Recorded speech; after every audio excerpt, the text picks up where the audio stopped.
warahmatullahi wabarakatuh. Saya Siti Asmiatun dari dosen Prodi Teknik Informatika. Di sini saya mendapatkan kesempatan untuk menyampaikan beberapa materi di program KMMI USM yaitu tentang pemrograman aplikasi bisnis dengan tema tersebut. Nah, untuk materi yang akan saya sampaikan di sini kali ini yaitu tentang teknologi ERP. Mungkin untuk pengenalan introduction ERP sudah disampaikan di materi sebelumnya. Nah, untuk di sini nanti saya akan menyampaikan beberapa teknologi ERP yang harus semoga bisa dipahami ya. Apa saja sih teknologi ERP itu yang bisa diterapkan di berbagai perusahaan. Nah, topik bahasan yang akan kita bahas di sini ada yang pertama introduction, terus kedua ada evolusi ERP arsitektur, ada RDBMS, ini berkaitan dengan database. Terus kemudian ada normalisasi database, yaitu menormalisasikan struktur database-nya. Terus ada ERP data, ada configuration, terus base of build, sama sistem landscape, cloud computing, dan terakhir ada mobility. Nah, ini topik-topik bahasan yang akan kita bahas di materi kali ini. Nah, objektifnya di sini yang pertama mahasiswa diharapkan dapat memahami evolusi arsitektur dari ERP sendiri, evolusinya seperti apa dari yang lama ke yang teknologi modern. Terus yang kedua ada memahami terminologi database relationship. Nah, di sini ada jenis data yang disimpan di dalam database itu seperti apa. Nah, yang ketiga mahasiswa diharapkan dapat membedakan customization dan konfigurasi ERP-nya tadi nanti seperti apa. Yang keempat, mahasiswa dapat mengidentifikasi kriteria antara komputasi lokal dan cloud computing. Ini berkaitan dengan server yang digunakan ya, yang digunakan untuk membackup data-data yang yang ada di sistem ERP. Terus terakhir mengenali masalah mobilitas ERP. Ini objektifnya nanti. Yang pertama kita bahas dulu tentang introduction. Nah, di sini sistem ERP itu telah berdampak pada pengguna di seluruh organisasi, dari mulai pelanggan, pemasok sampai dengan mitra bisnis. Di sini dampaknya semakin meluas dan sistem ERP memang sangat dibutuhkan untuk perusahaan industri ya. Nah, sistem ERP ini harus tersedia tanpa batas waktu untuk menghindari kesalahan perhitungan dalam operasi bisnis. Karena kalau misalkan sistem ERP hanya ada di waktu-waktu tertentu, padahal tingkat produksi itu tinggi, maka nanti akan terjadi keterlambatan stok barang, restock barangnya. Nah, ini salah satu masalah jika misalkan tidak ada sistem ERP yang bisa diakses kapan saja. Makanya sistem ERP ini harus tersedia kapan saja waktu dibutuhkan, kapan saja dibutuhkan oleh perusahaan. Nah, sehingga di sini sistem ERP mulai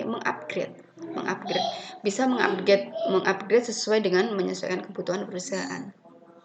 Nah, di sini mulai bisa perubahan tersebut bisa diatur di dalam konfigurasi. Kemudian antarmuka sistem itu juga harus dapat ditangani dalam siklus hidup sistem ERP.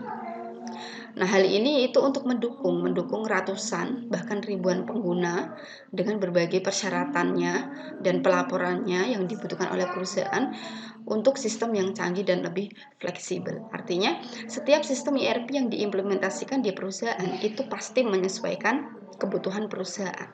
Misalkan perusahaan A hanya membutuhkan bagian inventory gudang sama produksi gudang. Nah, di situ boleh dikonfigurasi hanya menggunakan dua modul tersebut. Nah, untuk perusahaan B mungkin lebih kompleks lagi. Dia membutuhkan sistem inventory, membutuhkan sistem accountingnya, terus kemudian membutuhkan sistem produksinya, kemudian sampai dengan sales ordernya atau perhitungan material yang dibutuhkan untuk restock barang. Nah, itu jika misalnya kompleks seperti itu modulnya harus lengkap. Nah, jadi menyesuaikan dari kebutuhan perusahaan modul-modul yang ada di ERP. Nah, kebutuhan pemrosesan itu pada suatu organisasi itu bergantung dari pada ERP-nya sendiri. Maka perlu memahami teknologi yang komprehensif dan terintegrasi. Nah, teknologi yang komprehensif sendiri ini berarti sistem ERP diharuskan untuk memahami semua masalah yang ada di perusahaan sehingga sistem ERP ini bisa menyesuaikan kebutuhan pelanggan atau pengguna ERP itu sendiri. Dan terintegrasi artinya nanti di setiap departemen yang menerapkan modul ERP nanti harusnya terintegrasi, harus terhubung karena data yang ada di perusahaan itu dari satu kesatuan bisa terhubung dan tidak ada duplikasi data. Diharapkan tidak ada duplikasi data. Nah, di sini mulai dari evolusi teknis sistem ERP modern termasuk arsitektur client server 3 tingkat. Ini untuk mencapai yang komprehensif dan terintegrasi, evolusinya mulai dari ERP modern sampai dengan arsitektur client server 3 tingkat ya. Nah, kemudian harus memahami teori juga tentang relational database. Artinya data-data yang disimpan di server itu harus berelasi, harus terhubung. Karena kalau data tidak terhubung, maka nanti akan menimbulkan kesalahan data, kesalahan informasi, dan bahkan duplikasi data. Nah, kalau duplikasi data nanti kan jadi ambigu. Artinya data tidak bisa lebih akurat. Terus kemudian juga penting untuk memilih konfigurasi versus custom sistem ERP ya. Nah, ini konfigurasi versus custom sistem ERP ini juga menyesuaikan kebutuhan yang ada di perusahaan. Terus juga penerapan ERP cloud computing dan mobilitas ini juga harus diperhitungkan. Jika mau menerapkan dengan versi cloud computing, maka perusahaan akan lebih mudah untuk mengakses data, menghandle permasalahan-permasalahan atau bug-bug yang ada di sistem ERP. Nah, untuk itu selain cloud computing juga harus dipikirkan juga bahwa ada modul mobilitas, sistem ERP yang bisa diakses secara mobilitas. Ini nanti akan bisa menjadi pilihan perusahaan jika mau menerapkan sistem ERP. Nah, kita pelajari dulu evolusi teknologi ERP. Nah, teknologi ERP itu yang pertama kali muncul adalah teknologi mainframe arsitektur. Nah, mainframe ini merupakan arsitektur lama atau sistem warisan ya. Biasanya dia fokus pada fungsional area tertentu. Misal ya, ada bagian sistem keuangan tidak terintegrasi dengan bagian sistem akuntansi. Nah, ini tidak terintegrasi dengan sistem penjualan, maksudnya ini salah tulis. Nah, ini akan berdampak pada proses order to cash yang akan terfragmentasi. Makanya sistem keuangan atau akuntansi ini harus terhubung, harus terintegrasi dengan sistem penjualan. Biar nanti akuntansinya, sistem keuangan atau akuntansinya itu bisa update langsung, kira-kira hari ini ada pemasukan berapa sih dari penjualan. Nah, seperti ini contoh contoh kecil yang bisa kita pahami. Tapi di arsitektur mainframe ini tidak seperti itu. Jadi mainframe itu lebih berjalan sendiri-sendiri antara sistem keuangan akuntansi dan dengan sistem penjualan. Mereka berjalan sendiri-sendiri. Nah, ini dampaknya nanti akan menimbulkan kesalahan perhitungan karena ada penginputan manual yang dari nota penjualan, dari hasil nota penjualan hari ini yang diinputkan manual ke sistem akuntansi keuangan. Nah, itu nanti akan berdampak adanya kesalahan penginputan. Misalkan berjalan sendiri-sendiri ya. Nah, sebagian besar sistem warisan itu dibangun di atas arsitektur mainframe seperti ini. Mainframe ini telah ada sejak pada tahun 60-an sampai 90-an. Karena di sini mainframe sendiri satu-satunya cara yang paling memadai untuk menangani persyaratan dan pemrosesan data yang besar, data bisnis yang besar di perusahaan. Makanya dengan terpaksa mainframe diterapkan pada waktu itu. Nah, ini ilustrasi mainframe ya, ilustrasi mainframe. Ini ada user interface, ada database. Di dalam user interface ada database, ada aplikasi yang dimana dia dapat diakses oleh klien. Terminal-terminal ini adalah pengaksesnya. Nah, ini mainframe ini dijalankan di departemen tertentu. Sedangkan departemen lain nanti menjalankan mainframe yang seperti ini juga. Nah, artinya nanti departemen yang satu dengan departemen yang lain itu tidak terhubung karena dia mendesain mainframe ini hanya untuk satu departemen saja. Nah, ini kelemahan dari mainframe. Kemudian evolusi yang selanjutnya ada client server arsitektur. Nah, ini mulai dari tahun 90-an ya, sebagai alternatif untuk komputasi mainframe, ini komputasi client server muncul. Nah, komputasi client server ini merupakan model komputasi di mana tugas dan beban kerja dipartisi antara klien yang membuat permintaan dan server yang memproses permintaan. Nah, server ini disebut sebagai aplikasi back-end. Belakang panggung lah. Nah, kalau bisa dipahami, dia bekerja di belakang panggungnya. Nah, klien ini sebagai front end, dia bekerja di depan panggung. Nah, banyak vendor ERP ini menggunakan terminologi seperti ini karena ini termasuk arsitektur yang modern. Komputasi ini biasanya dikenal sebagai komputasi yang terdistribusi karena biasanya terdiri dari komponen perangkat lunak dan pada beberapa komputer yang berjalan sebagai sistem tunggal. Nah, ini untuk client server yang pertama yang dikenalkan itu adalah two-tier arsitektur. Ini contohnya two-tier arsitektur seperti ini. Ini ada client tier, terus ada database tier. Ini client komputer dia lebih terdistribusi dari server ke beberapa client.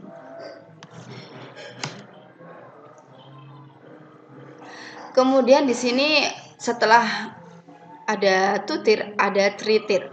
Peningkatan teknologi arsitektur ini masih belum bisa memenuhi tuntutan informasi yang meningkat. Karena two-tier sendiri itu ternyata ada kelemahan. Kelemahannya apa? Kelemahannya jika pengakses server itu banyak, nanti akan overload servernya.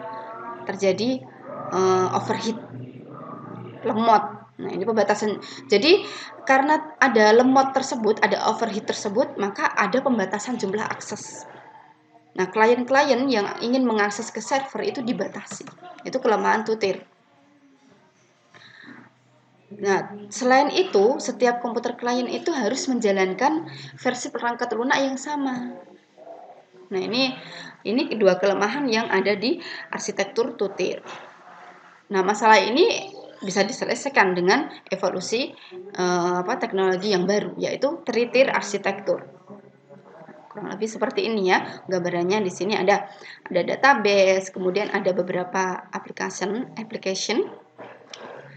Terus kemudian beberapa application ini dibagi-bagi menjadi beberapa departemen yang nanti bisa diakses oleh beberapa klien yang menyesuaikan dengan kebutuhan mereka. Nah, keuntungan dari arsitektur ini itu skalabilitasnya tinggi karena server dan klien dapat ditambah seiring meningkatnya proses bisnis. Nah, server dan klien ini bisa ditambah berapapun ya menyesuaikan kebutuhan perusahaan. Kalau misalkan pengaksesnya lebih banyak, maka server harus ditambah. Penyimpanan datanya otomatis lebih besar ya kalau penggunanya banyak. Nah, klien juga bisa ditambah seiring dengan kebutuhan pengguna. Ini dia lebih skalabilitasnya lebih besar daripada two-tier. Nah, terus kemudian di relational database management. Nah, ini ada apa hubungannya sih relational database management dengan ERP? Nah, di sini penting sekali. Sistem ERP ini merupakan sistem manajemen database relasional untuk menyimpan data perusahaan. Jadi sistem ERP kan ada banyak yang diinputkan ya, mulai dari bagian sales order, mulai dari bagian material planning, misalkan mulai bagian dari produksi, inventory, terus kemudian ada akuntansi. Semua data tersebut itu harus terhubung di dalam database. Nah, data hanya dimasukkan di sini, data hanya dimasukkan sekali di dalam database dan nanti dibagikan ke seluruh departemen yang membutuhkan. Nah, hal ini untuk menghindari duplikasi data. Makanya membutuhkan teknologi relational database management. Nah, RDBMS atau disingkat dengan RDBMS. RDBMS, Database Management System. S-nya kurang sistem. Di sini memiliki banyak fitur seperti akses database secara bersamaan, kemudian bisa membatasi akses. Misalkan yang bisa mengakses database itu database administratornya. Kalau end user atau pengguna akhir user seperti staff accounting itu nggak bisa akses sembarang akses server, karena yang bisa mengakses server itu hanya orang-orang tertentu yang paham di bidang relational database management. Terus kemudian ada store prosedur.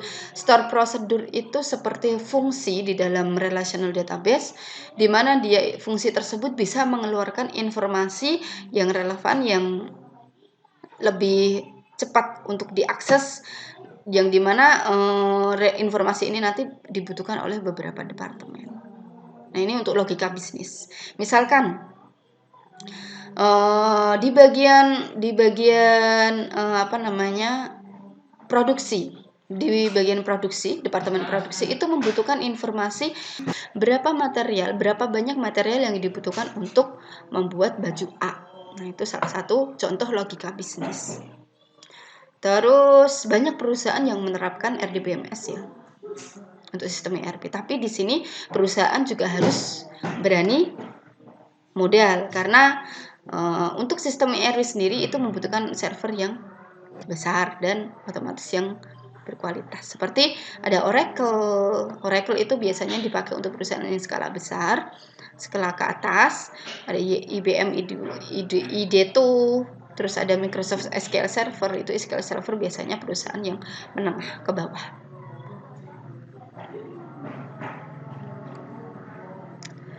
Nah, ini database terminologinya. Terminologi database seperti apa? Di sini di dalam RDBMS itu data terdapat pada suatu entitas atau sesuatu yang diidentifikasi unik. Nah, di sini entitas disimpan dalam dua tabel. Dalam tabel itu ada dua dimensi. Dua dimensi ini terdiri dari kolom dan ada baris.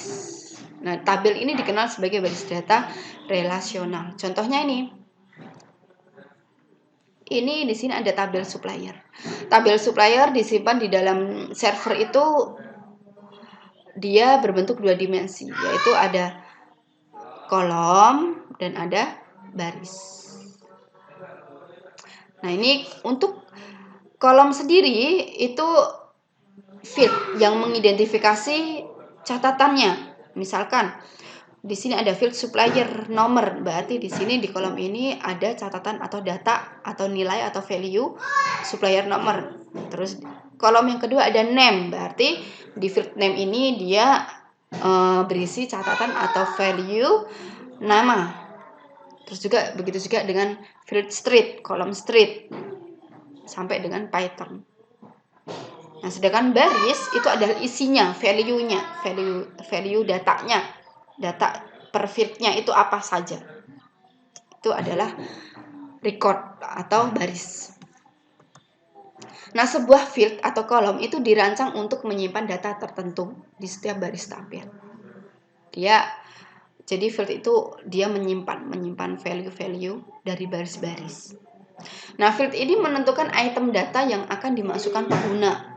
Seperti ada nama, ada Python itu adalah field yang nantinya dia akan menyimpan nilai-nilai data nama. Kemudian Python itu field yang digunakan untuk menyimpan data-data atau value-nya Python. Nah, sebuah record sendiri atau baris itu merupakan catatan yang terkait dengan field tertentu. Setiap mendesain database, setiap record itu harus diidentifikasi dengan atribut unik, dikenal sebagai primary key. Jadi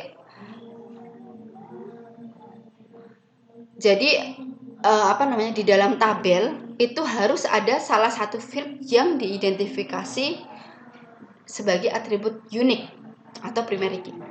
Aturan ini dikenal sebagai integritas entitas. Dan yang feed yang ditentukan sebagai primary key ini tidak boleh kosong. Seperti di sini di tabel supplier tadi, yang diidentifikasi sebagai primary key adalah supplier nomor. Karena apa? Karena dia bersifat unik. Uniknya dari mana? Setiap baris tidak ada data yang sama. Kalau nama kan kemungkinan bisa sama.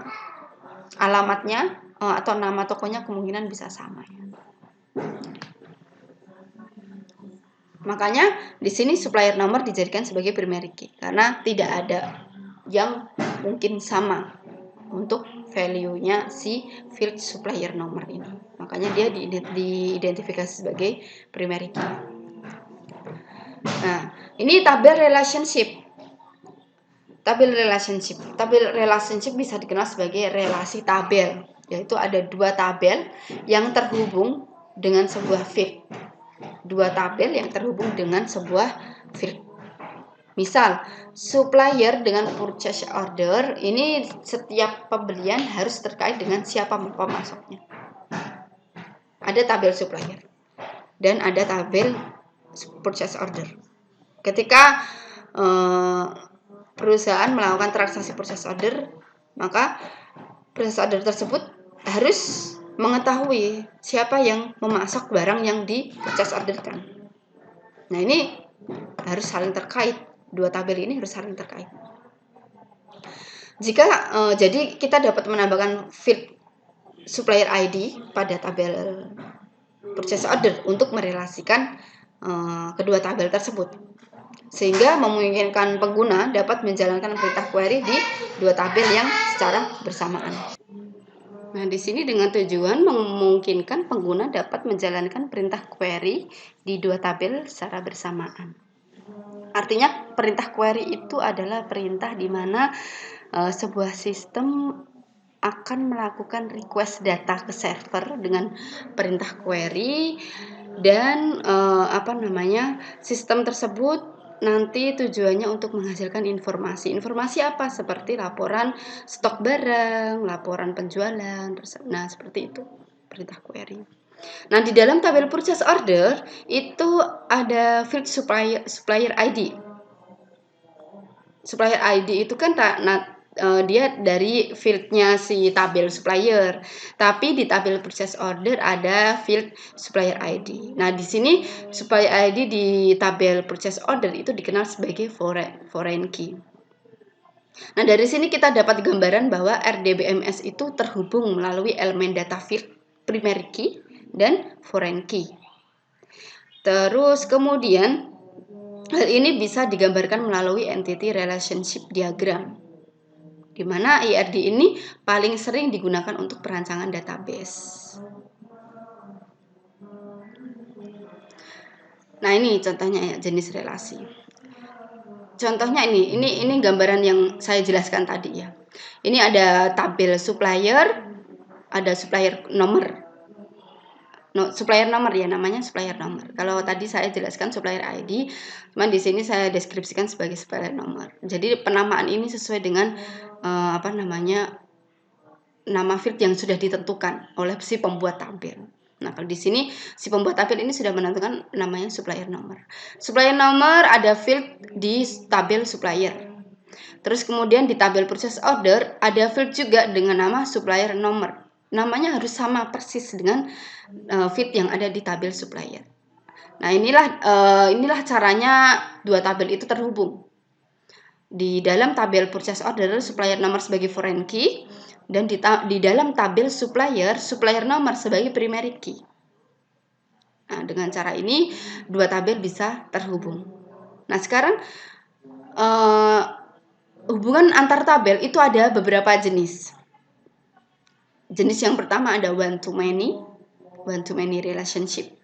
Nah, jenis hubungan ini itu dapat memiliki 0 atau 1 atau banyak catatan di tabel lain. Catatan itu nilai value yang ada di dalam field. Nah, seperti di tabel purchase order, kita dapat memiliki 0 satu atau banyak purchase order yang terkait dengan supplier tertentu. Namun di purchase order harus terkait dengan satu supplier. Nah, oleh sebab itu hubungannya disebut one to many, dengan satu sisi dari hubungan supplier dan banyak dari hubungan purchase order. Nah, di sini satu nota nomornya 100 ini harus terhubung ke supplier, harus terhubung ke salah satu supplier. Minimal satu. Maksimal satu, harus terhubung ke satu supplier, nggak boleh lebih. Sedangkan satu supplier bisa terhubung ke banyak nomor nota atau nomor purchase order tadi. Seperti ini di sini kan. Ini nomor suppliernya sama nih, 023 tapi dia terhubung di nomor purchase order yang beda, 100 sama 101. Makanya dia hubungannya one to many. Bisa dipahami ya sampai sini ya. Yang kedua, one to one. Nah, setiap record hanya dikaitkan maksimal satu dengan tabel yang kedua. Dengan demikian hubungan ini bisa dinamai one to one, bernilai tunggal ke dua arah tabel. Nah, sebagai contohnya di sini ada tabel pegawai dengan tabel parkir. Satu pegawai itu hanya bisa memiliki nomor satu parkir. Begitu juga dengan satu nomor parkir hanya bisa memiliki satu pegawai. Nah, ini kalau kita lihat di parking permit ini, tabel parking permit ini, satu nomor parkir 133459 harus terhubung ke satu nomor pegawai 009765333. Dan kalau kita lihat track record ini, 3 record ini tidak ada nomor pegawai yang sama. Artinya mereka harus terhubung satu arah, tidak boleh ada yang lebih. Nah, ini adalah one to one relationship. Yang ketiga, many to many. Ini yang lebih kompleks. Hubungan ini lebih kompleks di mana record dalam satu tabel itu dapat dikaitkan lebih dari satu record di tabel yang kedua. Nah, tabel yang kedua ini dikaitkan lebih dari satu record di tabel yang pertama. Contoh, di sini ada tabel inventory, ada tabel line item, ada tabel purchase order. Ada tiga tabel yang dihubungkan di sini ya. Tabel inventory dapat berada di banyak pesanan yang berbeda. Sebaliknya, pesanan juga dapat memiliki banyak jenis inventory. Nih, ini recordnya sebenarnya banyak. Maksudnya data inventory ini sebenarnya banyak. Cuman ini saya capture-nya hanya 2 record saja. Cuman di sini bisa dibayangkan ya, bisa dibayangkan secara logis saja bahwa nomor inventory itu item inventory itu bisa disebutkan di beberapa nota penjualannya. Begitu juga purchase order.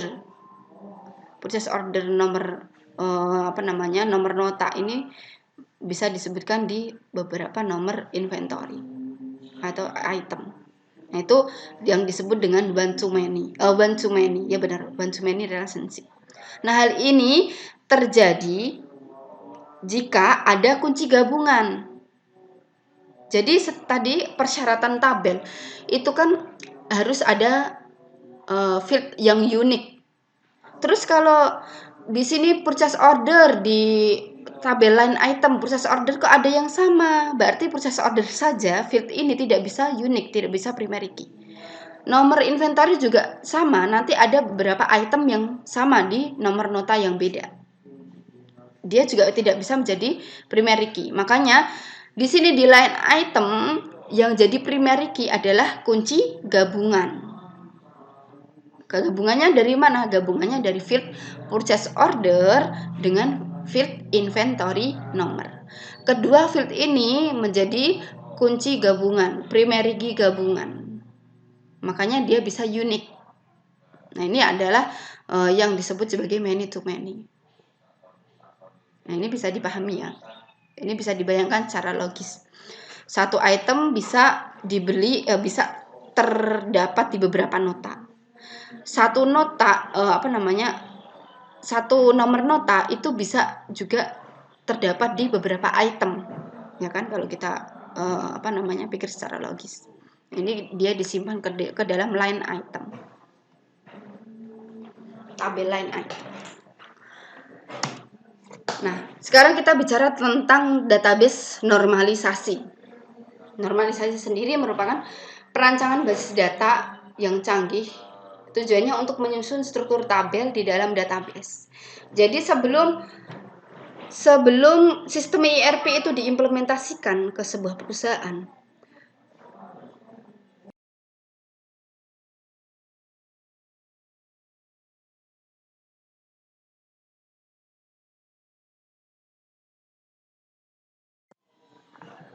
sebelum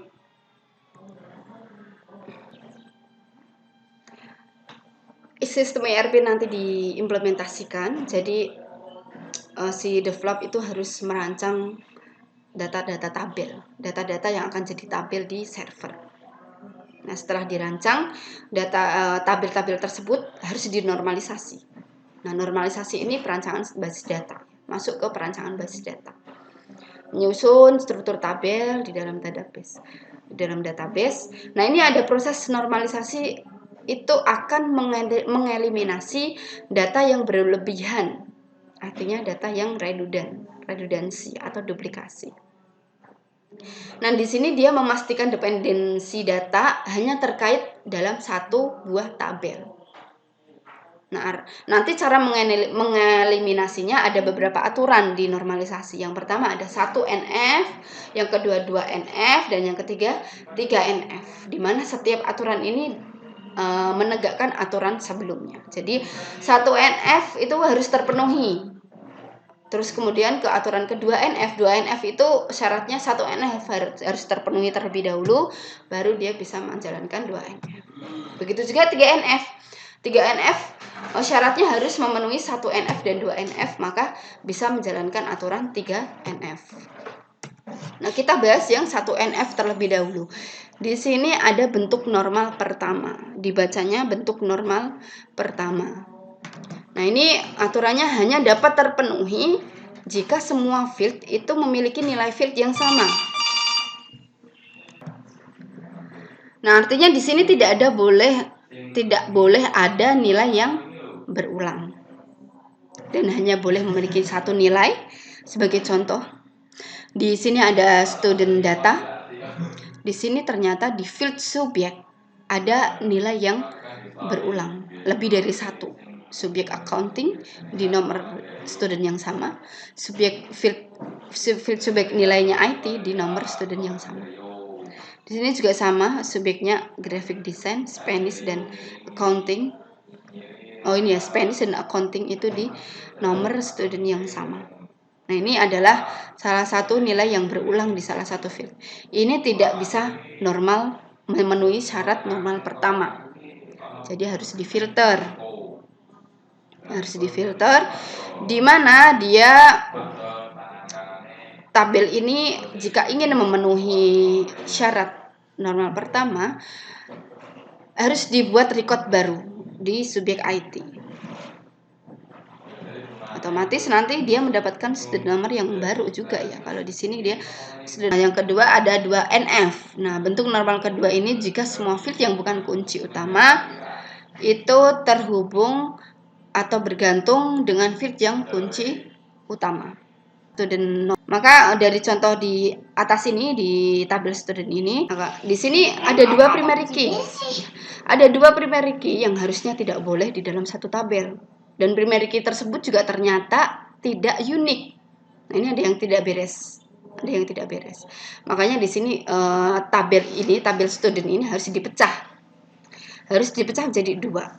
Nah, ini pecahnya seperti ini. Tabel student terdiri field dari student number, name, age, city, state, sama zip code.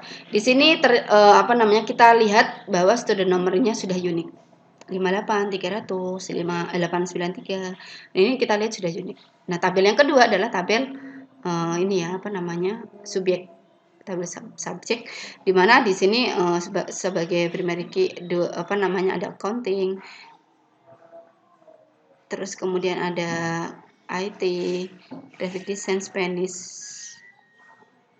Ini apa namanya?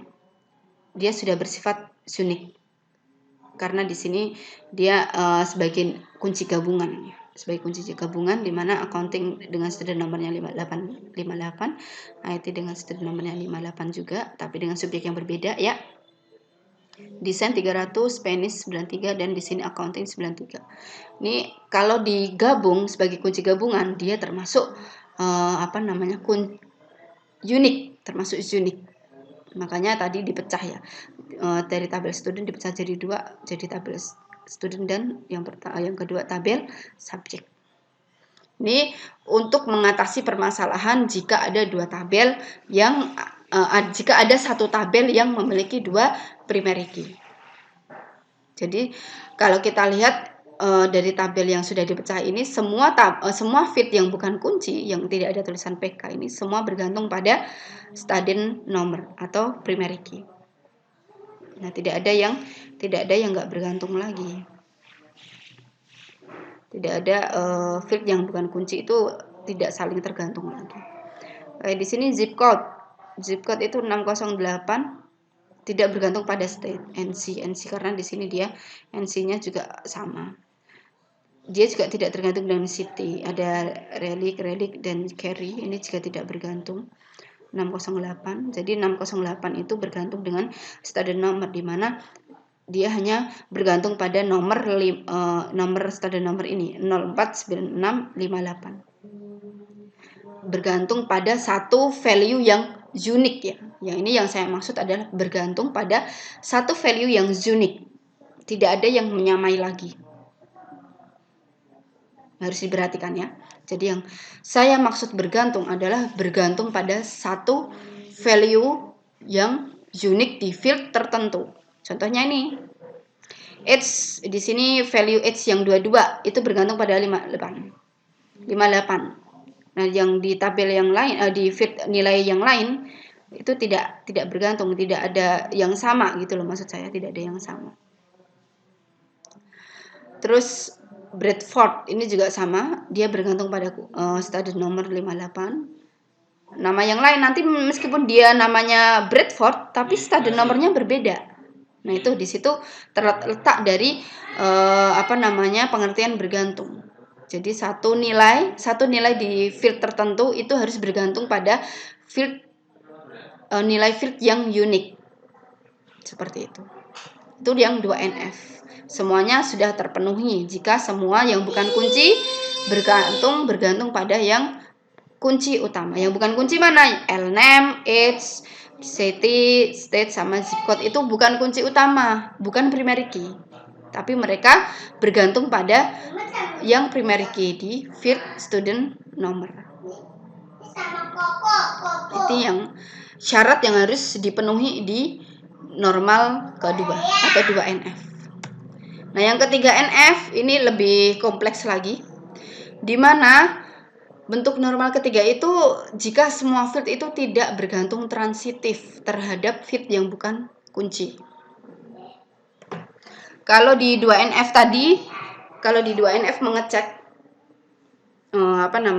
mengecek apakah semua field itu bergantung pada kunci dan tidak ada dua primary key yang double.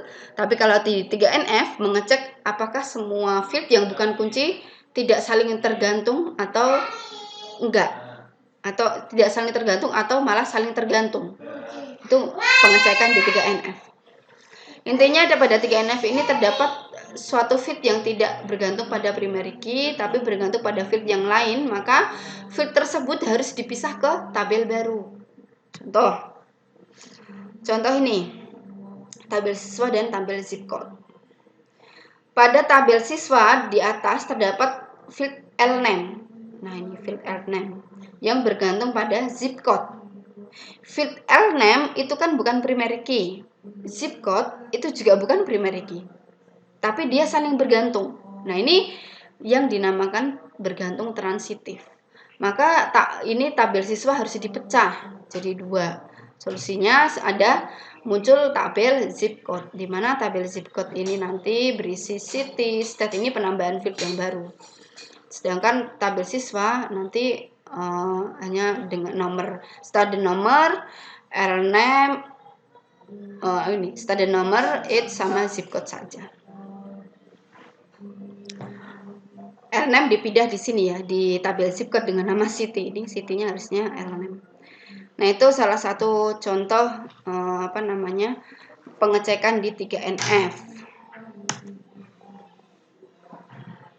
Nah, untuk database relationship tadi tujuannya normalisasi database itu tujuannya untuk mengeliminasi data-data yang tidak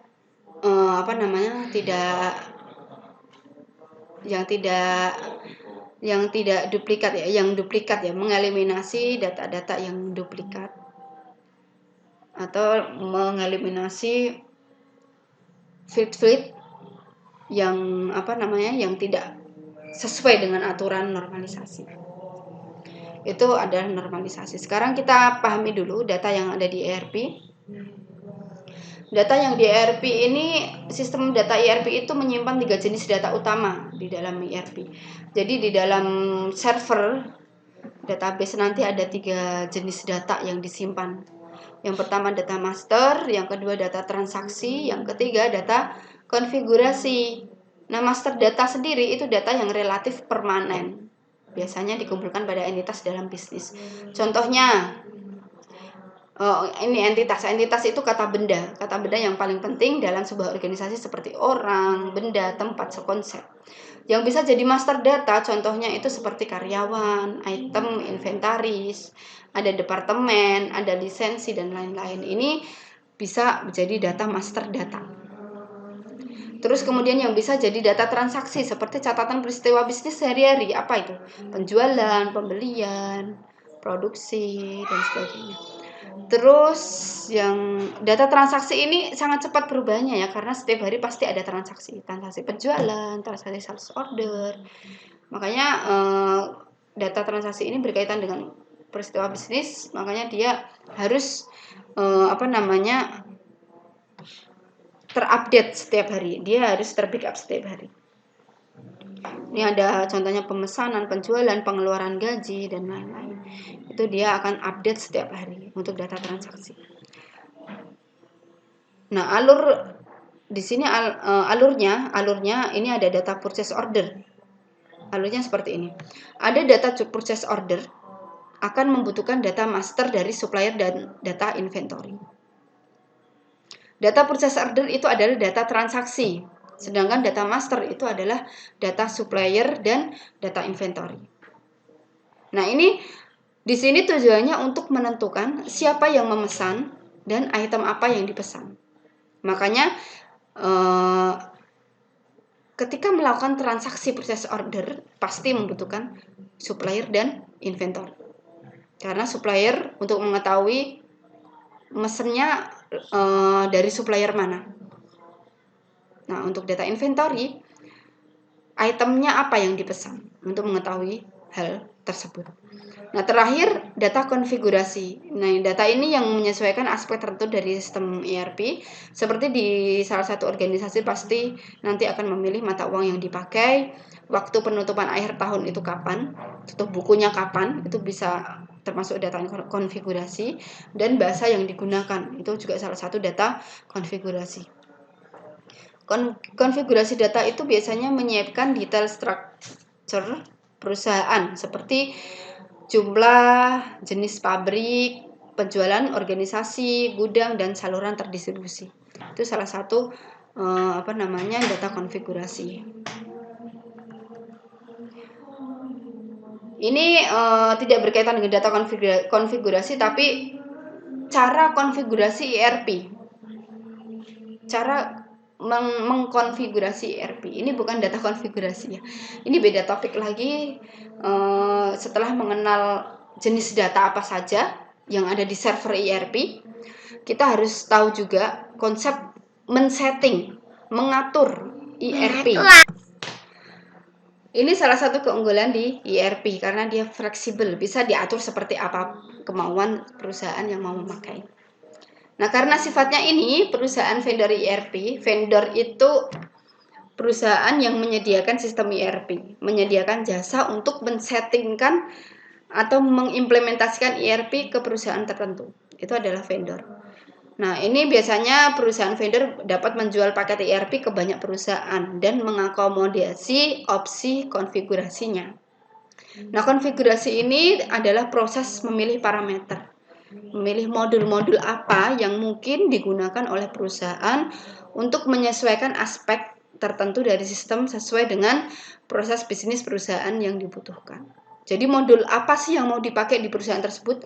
Mau modul produksi kah? Mau modul inventory kah? Modul accounting kah? Atau modul apa yang sekiranya nanti mau dipakai di perusahaan? Nah, biasanya tim vendor akan mengatur konfigurasi sistem ERP menyesuaikan kebutuhan proses bisnis di perusahaan. Nah, ini salah satu contoh gambar dari sistem ERP NetSuite, vendor ERP berbasis cloud yang populer di dunia UKM, usaha kecil menengah. Dan ini NetSuite ya. Ini menunjukkan konfigurasi preferensi accounting ya. Accounting, ada preferensi accountingnya. Di sini konfigurasinya seperti ketika pelanggan memesan lebih dari batas kredit, maka sistem ERP akan memberi peringatan pada tenaga penjualan, pada divisi penjualan, departemen penjualan. Nah, tapi NetSuite itu dapat melakukan penangguhan. Selain memberikan notifikasi, NetSuite ini memiliki kemampuan bisa melakukan penangguhan yang akan mencegah penjualan ke pelanggan jika penjualan itu menyebabkan saldo piutang melebihi batas kredit. Bisa ditangguhkan atau dinotif saja. Itu pilihan konfigurasi yang menyesuaikan dari prosedur perusahaan. Ini sebagai contoh konfigurasi untuk mengubah notif sesuai dengan batas-batas yang ditentukan oleh perusahaan. Salah satu contoh konfigurasi kecil seperti ini. Nah, selain konfigurasi ada customization. Di sini ada proses antarmuka, field laporan sistem ERP. Biasanya sangat jarang sekali memenuhi persyaratan perusahaan biasanya yang tersedia di ERP ya. Mulai dari proses antarmuka sampai laporan itu sangat jarang sekali memenuhi persyaratan perusahaan, terutama perusahaan yang multinasional. Proses bisnisnya yang kompleks pasti membutuhkan customization atau perubahan atau penambahan atau pengurangan lah. Nah, masalah yang akan sering muncul itu berada di luar batas sistem ERP. Di sini perusahaan mengharuskan melakukan konfigurasi. Masalah tersebut seperti missing field, missing form, missing workflow. Nah, masalah ini harus melibatkan seseorang dengan keahlian di bidang pemrograman karena sistem ERP harus di-custom, harus ditambah fungsinya, ditambah formnya atau ditambah fieldnya atau ditambah workflow-nya menyesuaikan kebutuhan perusahaan. Nah, di sini merupakan proses menyesuaikan sistem ERP dengan kebutuhan spesifik dari perusahaan dengan menambahkan kode program. Makanya butuh staf ahli di bidang ERP, bahasa pemrograman ERP, untuk mengcustom sistem ERP sesuai dengan kebutuhan perusahaan. Ada juga ini salah satu metode pendekatan best of breed. Perusahaan, beberapa kasus perusahaan akan mencocokkan modul dari sistem ERP vendor yang paling terbaik. Ini metode pendekatan best of breed. Ketika perusahaan memutuskan mau menggunakan sistem ERP, perusahaan biasanya akan melakukan pendekatan-pendekatan untuk memilih sistem ERP dari vendor yang paling baik. Nah, pendekatan salah satunya itu adalah best of breed. Nah, misal perusahaan retail dan distribusi mungkin akan menyertakan PeopleSoft untuk SDM. Terus ada SAP untuk semua modul. Ada manajemen gudang dari vendor khusus yang menyediakan manajemen gudang saja. Terus ada juga solusi cloud-based CRM. Ini dia mau memakai modul-modul tertentu dari beberapa vendor perusahaan. Itu merupakan metode pendekatan best of breed. Nah, beberapa perusahaan pasti memilih breed yang terbaik karena mereka memilih biaya terendah dari vendor yang dapat menyediakan modul tersebut. Vendor sistem ERP semakin banyak yang menyediakan plug and play di dalam sistem. Nah, perusahaan itu menggunakan pendekatan BRID ini untuk mendapatkan kombinasi yang paling baik. Kombinasi sistem ERP yang paling baik yang akan diimplementasikan. Tapi terkadang ini menjadi sulit karena nanti perusahaan membutuhkan perangkat penengah. Perangkat penengah ini apa? Middleware. Middleware ini sebuah perangkat yang memfasilitasi berbagi data dan logika bisnis di seluruh sistem. Karena kan tadi sistem ERP dari vendor A diambil modulnya hanya modul penjualan saja. Sistem ERP dari vendor B diambil hanya modul accounting saja. Nah, maka nanti akan butuh software penengah atau middleware untuk menghubungkan dari sistem ERP vendor A dan sistem ERP vendor B. Seperti itu. Nah, strategi ini harus dipertimbangkan karena nanti akan mempengaruhi biaya, resiko, dan manfaat bisnis yang diimplementasikan. Dan tentu pendekatan ini memiliki banyak pro dan kontra. Ini salah satu pro-nya. Ini saya ambil dari sumber Panorama Consulting. Pro-nya dapat menghemat biaya karena BRID terbaik mungkin lebih murah. Kemudian kontranya, informasi yang tidak konsisten lintas departemen biasanya. Terus pro-nya lagi lebih banyak kesempatan untuk diferensiasi dari pesaing. Kontranya membutuhkan waktu untuk antarmuka sistem karena nanti pemilihan tersebut akan butuh waktu. Dan antarmuka sistem nanti jika tidak sesuai dengan perusahaan juga akan dirubah di custom juga. Terus pro-nya lagi solusi BRID itu terbaik mungkin lebih sesuai dengan fungsional yang dibutuhkan. Tapi kontranya membutuhkan lebih banyak waktu dan sumber daya untuk memilih perangkat lunak yang pas dan project management dan upgrade sistemnya akan butuh banyak waktu. Ini salah satu pro dan kontra. Nah, ini ada sistem landscape. Sistem landscape. Perangkat lunak dan database ERP itu tidak dapat diinstal sampai sistem landscape tersedia. Sistem landscape apa tuh? Sistem landscape itu adalah tata letak atau arsitektur dari server. Maka dari itu perusahaan harus membeli beberapa server, kemudian baru menginstal sistem ERP dan database-nya beberapa kali. Secara umum urutannya seperti ini. Yang pertama, itu development akan melakukan konfigurasi sistem ERP. Di sini dia berkaitan dengan aplikasi, berkaitan dengan database, ada juga pengkodingan, perubahan kode program oleh programmer, dan di sini juga membutuhkan support staff yang mendukung karena nanti development harus memahami proses bisnis yang dibutuhkan perusahaan, maka dibutuhkan support staff yang mendukung dari departemen tertentu yang memahami kebutuhan proses bisnis perusahaan. Terus juga ada quality assurance. Quality assurance itu menentukan menguji kualitas dari sistem ERP yang sudah dikonfigurasi.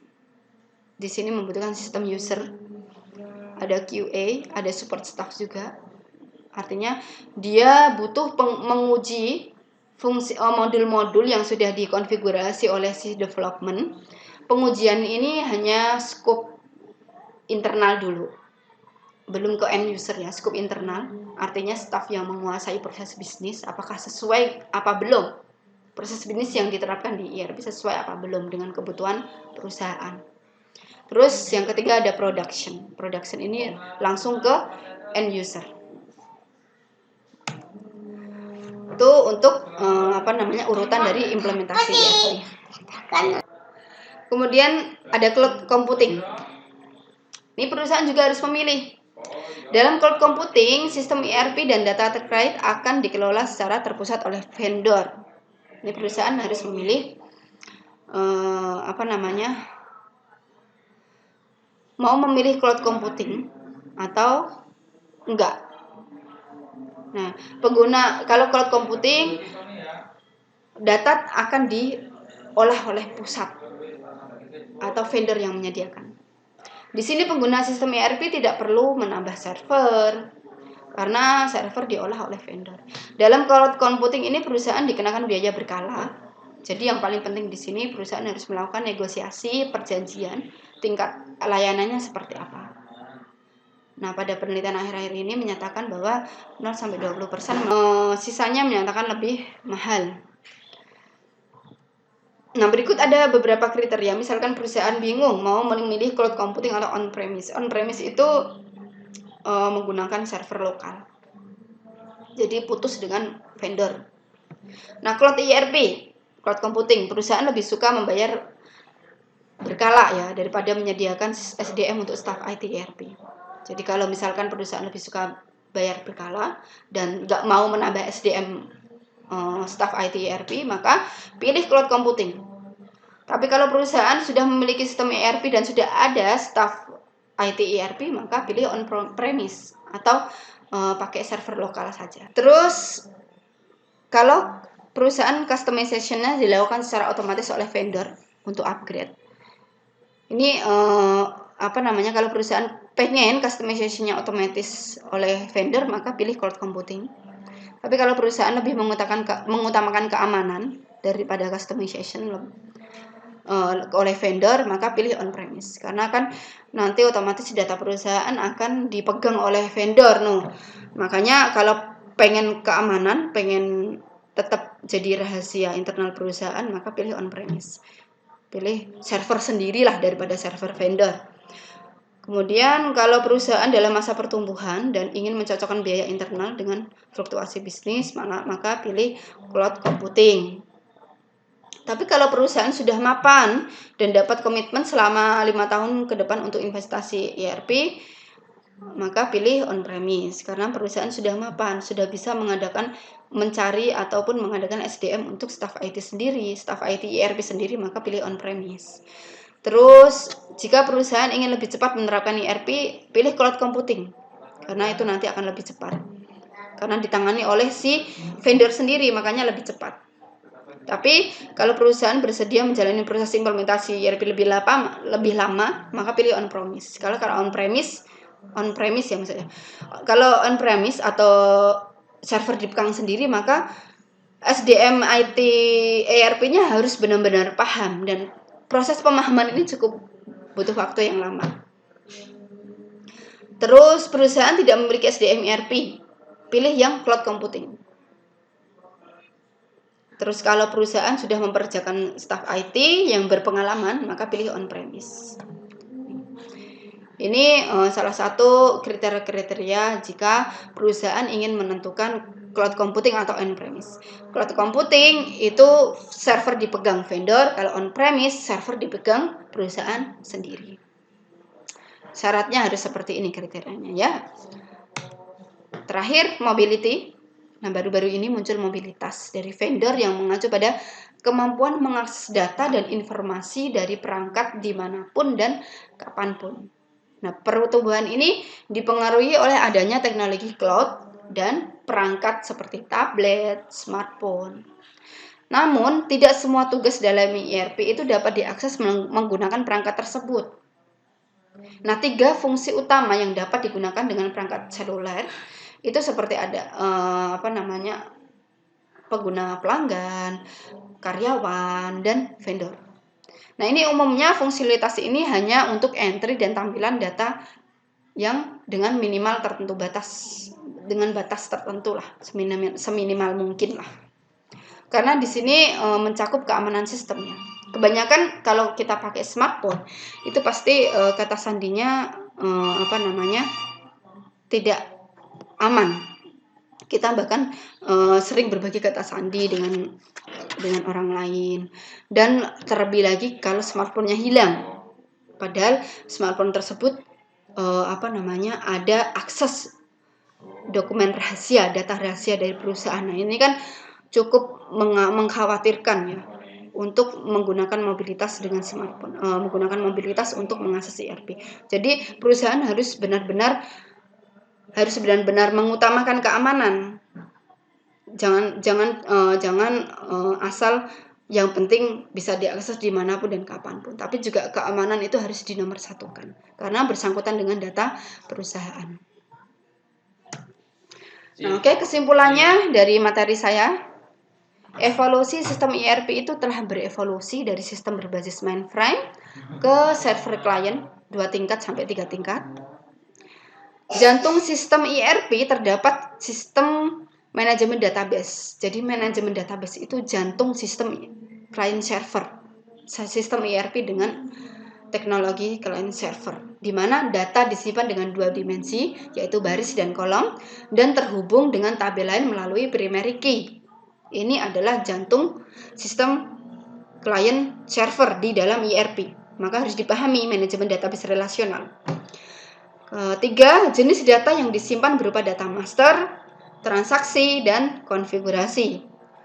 Transaksi dan konfigurasi. Master sendiri ada master contohnya karyawan, terus ada contoh lagi data lisensi, ada contoh lagi data master, data vendor. Nah, kalau data transaksi contohnya data penjualan, pembelian, dan data penggunaan pengeluaran gaji untuk karyawan itu transaksi. Sedangkan data konfigurasi ada data penentuan tanggal tutup akhir tahun, data bahasa yang digunakan, data mata uang, itu data konfigurasi. Ini harus bisa dibedakan ya. Terus sebelum implementasi ERP, perusahaan harus menyediakan sistem landscape. Sistem landscape itu adalah aplikasi ERP sendiri dan database server yang digunakan. Untuk menyimpan database server, perusahaan bisa memilih cloud computing atau on-premise. Kalau cloud computing, servernya dipegang oleh vendor. Kalau on-premise, servernya dipegang oleh perusahaan sendiri. Bedanya kalau cloud computing bisa lebih cepat dan kekurangannya keamanan data terancam. Tapi kalau on-premise, implementasinya lebih lama karena butuh SDM yang disediakan perusahaan, butuh belajar, butuh memahami. Tapi kelebihannya keamanan data terjamin karena dipegang internal perusahaan sendiri. Terus yang terakhir, untuk penggunaan mobilitas sistem ERP, perusahaan harus memilah tugas mana yang sesuai dan harus mengutamakan keamanan data. Mana yang perlu digunakan untuk bisa diakses di mobilitas, mana yang tidak perlu digunakan untuk akses mobilitas. Karena di sini mau akses mobilitas itu nanti mengancam keamanan, di mana perangkat tersebut gampang hilang dan gampang dicuri datanya, maka perusahaan harus benar-benar mengutamakan keamanan data jika ingin menggunakan mobilitas sistem ERP. Oke, sekian materi dari saya. Jika nanti ada pertanyaan, nanti akan ada sesi diskusi, silakan ditanyakan sebaik-baiknya, sedetail-detailnya. Jika ada kekurangan, saya mohon maaf. Saya nanti bisa ketemu di lain waktu. Saya akhiri. Semoga materi saya bisa dipahami dan bisa bermanfaat. Saya Ari dan salam sehat, salam sejahtera. Wassalamualaikum warahmatullahi wabarakatuh.